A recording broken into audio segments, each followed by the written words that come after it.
Bem, esta é mais uma conversa a respeito da mais sublime jornada da vida. Seguir a Jesus é a mais sublime jornada da vida, porque todas as experiências são ressignificadas em Cristo Jesus. O apóstolo Pedro, escrevendo na sua primeira carta, capítulo 2, no versículo 9, diz assim: vocês, porém, são geração eleita, sacerdócio real, nação santa, povo exclusivo de Deus, para anunciar as grandezas daquele que o chamou das trevas para a sua maravilhosa luz.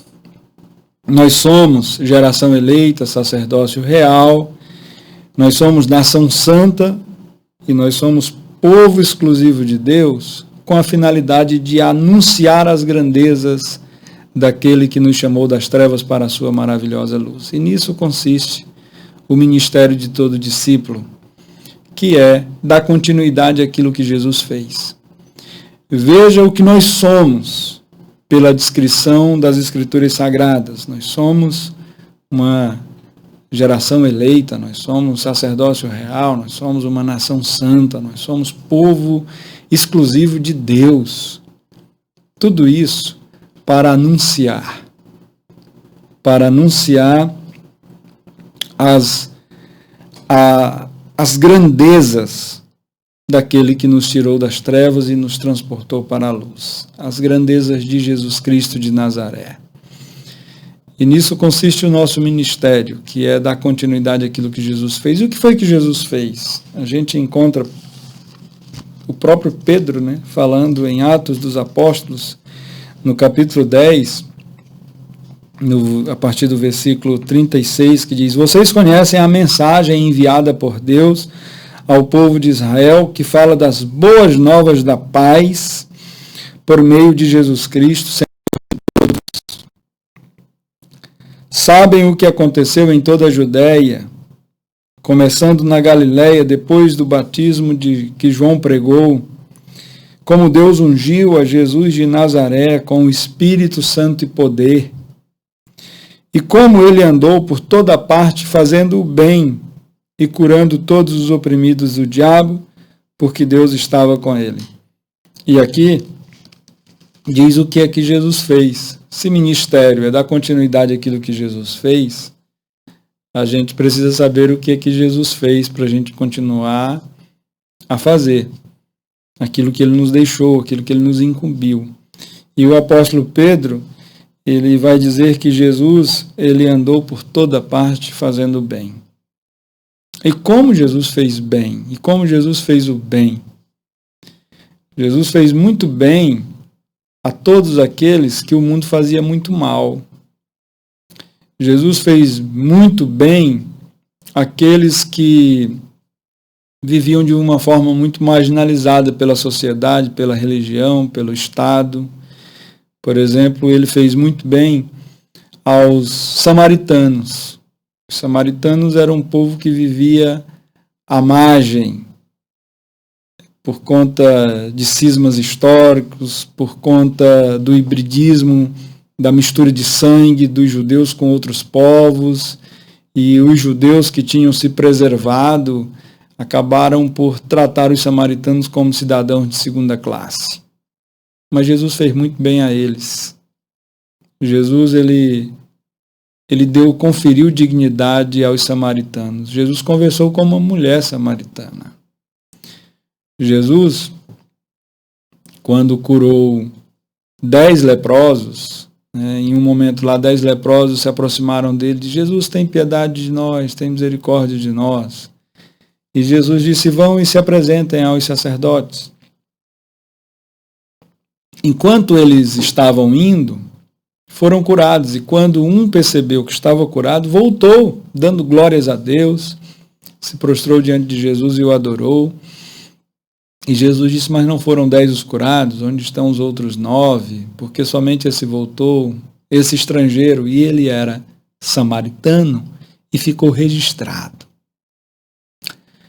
Jesus também estabeleceu como protagonista de uma de suas parábolas um samaritano. É aquela parábola que, de forma preconceituosa, nós passamos a denominá-lo como o bom samaritano, a parábola do bom samaritano. A gente encontra em negrito nas nossas Bíblias a parábola do bom samaritano, mas é simplesmente a parábola do samaritano. O samaritano que fez um ato de bondade, ele se tornou o próximo na parábola contada por Jesus. E como Jesus fez bem aos samaritanos, ele restituiu a dignidade daquele povo. Como Jesus fez bem às mulheres elas sofriam. A história é uma história que relata o sofrimento das mulheres. E naquele universo, naquele mundo patriarcal, machista, as mulheres eram muito desprezadas. Todavia, Jesus tem mulheres entre os seus discípulos.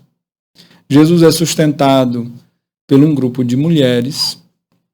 Jesus tem mulheres ali ao pé da cruz. E Jesus se revela logo após a sua ressurreição, primeiramente a uma mulher, as mulheres, e dá a essas mulheres a missão de anunciar aos discípulos que ele havia ressuscitado.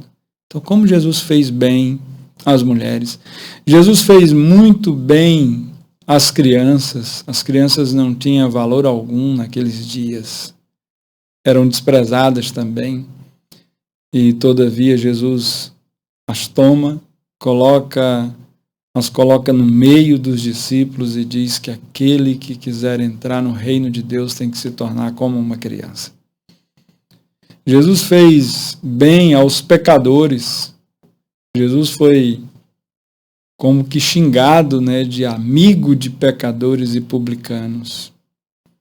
Porque os pecadores, e aqui entenda pecadores como aqueles que são marginalizados pela religião, porque pecadores somos todos nós, mas há aqueles a quem a religião costuma denominar de pecadores.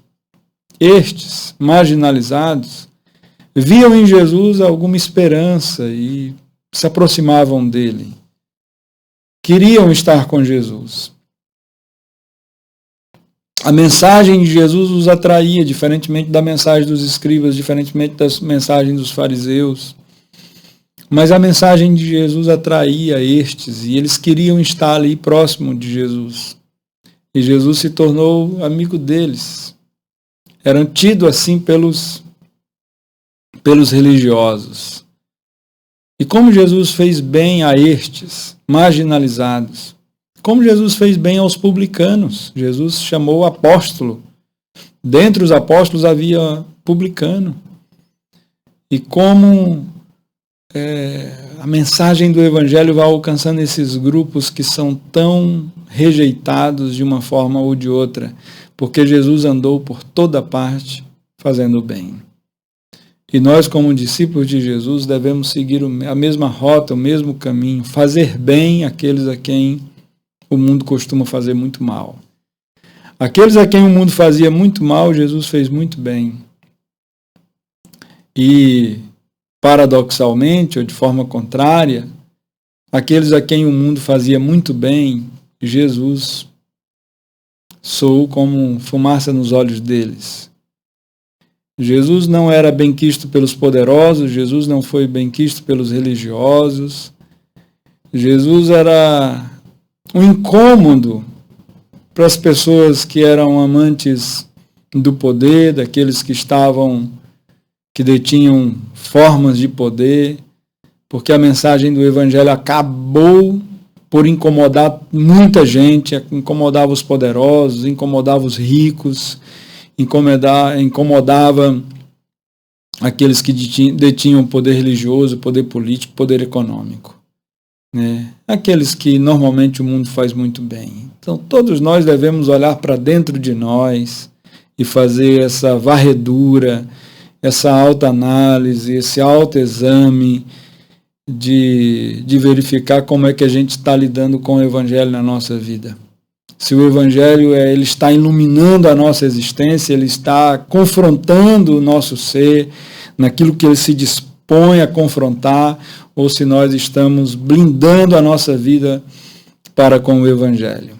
Então Jesus ele andou por toda parte fazendo o bem, ele andou por toda parte curando, porque diz que ele andou por toda parte fazendo o bem e curando todos os oprimidos do diabo. Porque Deus estava com ele. Por onde ele andava, era fazendo bem e trazendo cura. Fazendo bem àqueles que estavam oprimidos, porque ele trazia libertação. Fazia muito bem àqueles que estavam doentes, porque ele trazia cura. Muitas pessoas opressas pelo diabo, opressas pelos sistemas, doentes, pessoas adoecidas na alma, pessoas adoecidas no corpo, e Jesus fazia o bem, trazia cura. Jesus trazia uma mensagem na boca, trazia a graça de Deus em suas mãos, o poder de Deus estava com ele, estava sobre ele, e ele fazia o bem. E quando nós somos convocados por Deus a dar continuidade ao ministério de Jesus, nós somos chamados a fazer o bem. Nós somos chamados a fazer a mesma coisa que ele fazia. Ele, nas palavras de Jesus registrado em Marcos, no capítulo 16, a partir do versículo 15, diz: E disse-lhes, vão pelo mundo todo e preguem o evangelho a todas as pessoas. Quem crer e for batizado será salvo, mas quem não crer será condenado. Estes sinais acompanharão os que creem, os que crerem. Em meu nome expulsarão demônios, falarão novas línguas, pegarão em serpentes e se beberem algum veneno mortal, não lhes fará mal nenhum. Imporão as mãos sobre os doentes e estes ficarão curados. Diz, depois de ter-lhes falado, o Senhor Jesus foi elevado aos céus e assentou à direita de Deus. Então os discípulos saíram e pregaram por toda parte. E o Senhor cooperava com eles, confirmando-lhes as palavras, ou confirmando-lhes a palavra com os sinais que a acompanhavam. Aquilo que Jesus fazia, em palavras e em ação, fazendo o bem e libertando os cativos, promovendo a cura, agora os discípulos são comissionados a fazer a mesma coisa. E nisto consiste o ministério de todos os discípulos, que é dar continuidade àquilo que Jesus fazia. Aquilo que ele fazia com a sua vida, com as suas palavras, com as suas ações, os discípulos são chamados a fazer. E isso é ministério. É fazer algo no nome e na autoridade daquele que nos comissionou, que foi Jesus.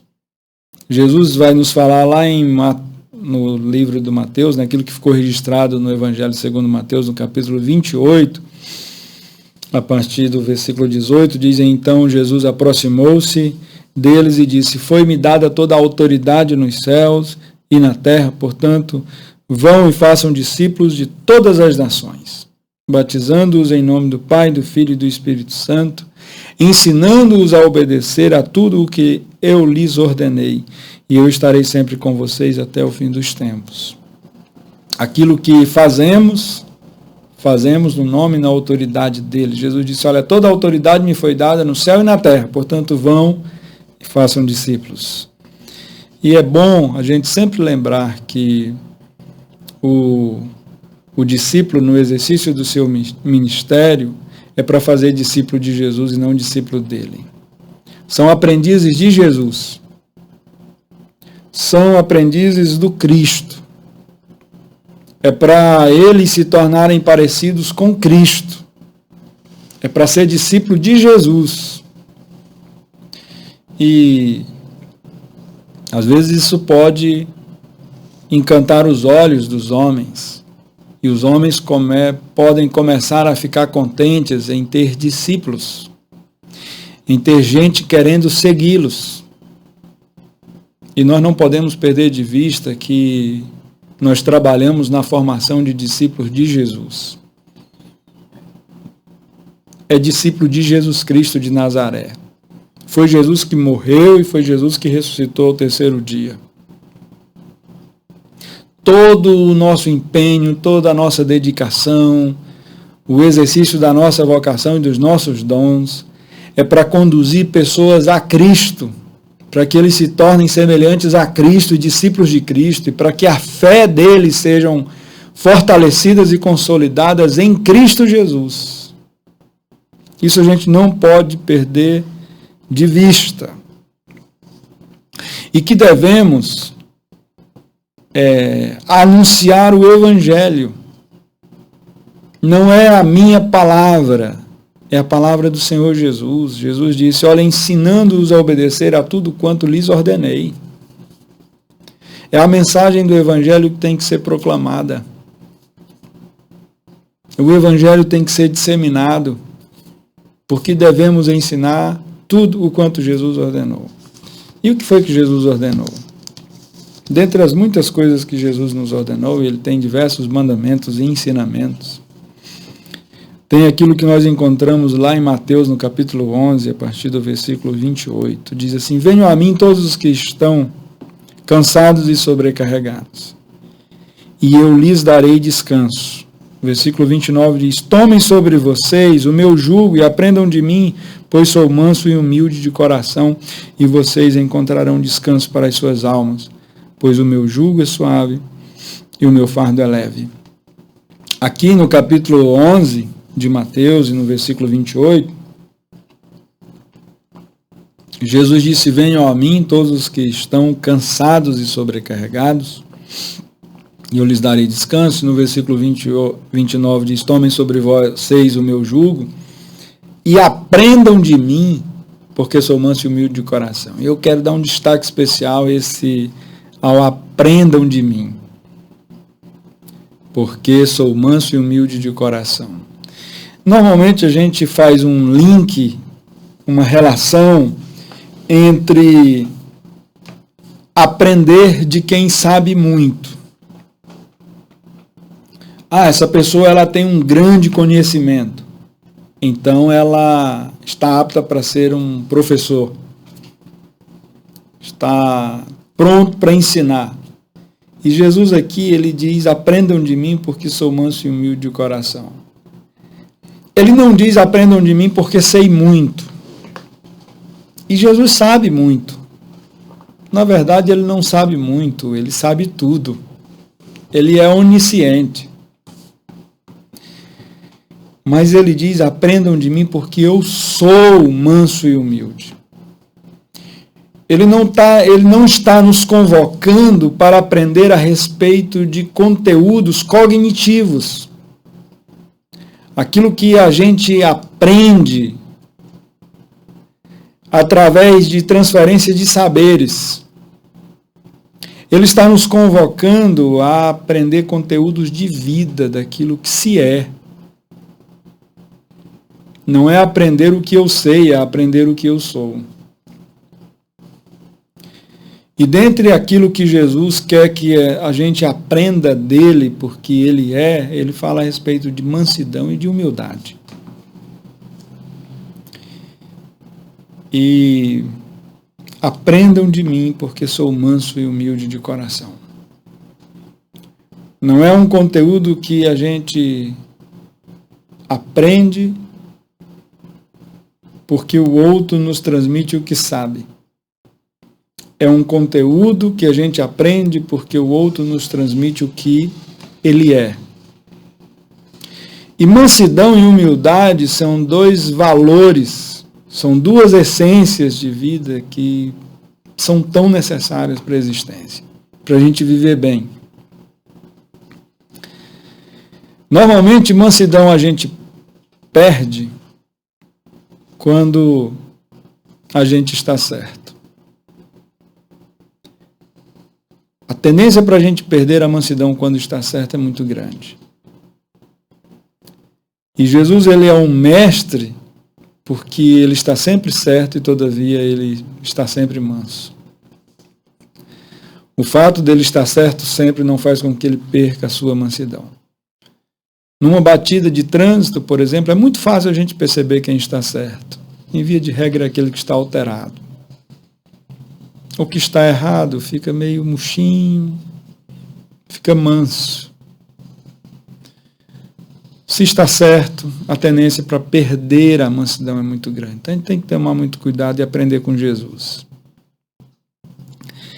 E a humildade, a tendência de perdê-la quando a gente sabe muito. E isso eu aprendi, em especial com o apóstolo Paulo, no capítulo 12 da segunda carta dele, se não me falha a memória, é a segunda carta. No capítulo 12, quando é registrado que ele foi até o terceiro céu, e lá ele viu coisas das quais não lhe foi permitido falar aos homens. E diz que, dada a grandeza das revelações que recebeu, foi-lhe posto um espinho na carne para que ele não se ensoberbecesse.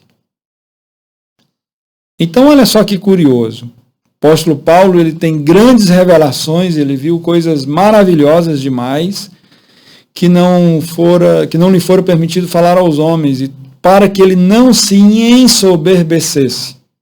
Às vezes pode-se pensar, não, quanto mais de Deus a gente receber, quanto mais revelação de Deus a gente tiver, mais humildes seremos. Não, é exatamente o contrário.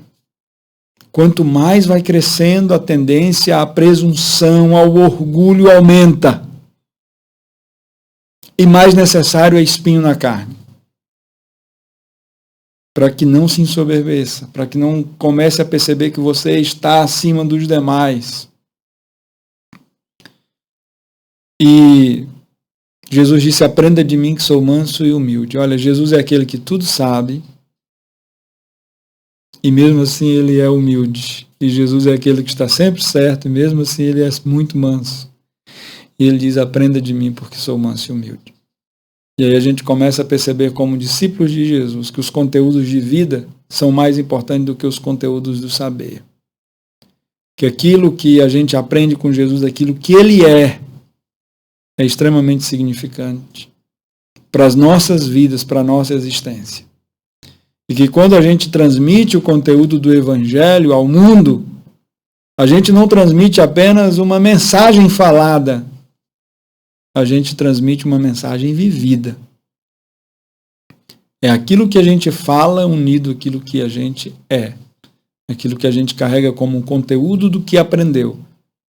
Através de ensinos, mas a gente também transmite conteúdos de vida através daquilo que a gente aprendeu com o Mestre dos Mestres, com o Senhor Jesus de Nazaré. Com o nosso Messias, que ele nos ensina não apenas aquilo que ele sabe, mas ele nos ensina aquilo que ele é. Que nós possamos desejar ardentemente de todo o nosso coração a ser parecido com Jesus, a nos tornar parecido com o nosso Senhor, manso e humilde de coração. E diz que assim nós encontraremos descanso para a nossa alma. O que vai conferir descanso para a nossa alma, para a gente viver de uma forma descansada, com a alma aquietada aos pés de Jesus, é aprender a mansidão e a humildade com Ele. Que assim seja comigo e com você. Que juntos possamos trilhar essa belíssima jornada de aprendizado ao lado do nosso Mestre, ao lado de Jesus. Sendo discípulo de Jesus e como discípulo dele, proclamando o Evangelho, para que outras pessoas também se tornem discípulas do nosso Senhor Jesus. Que assim seja comigo e com você. Um grande abraço e até o próximo encontro, se assim o Senhor desejar.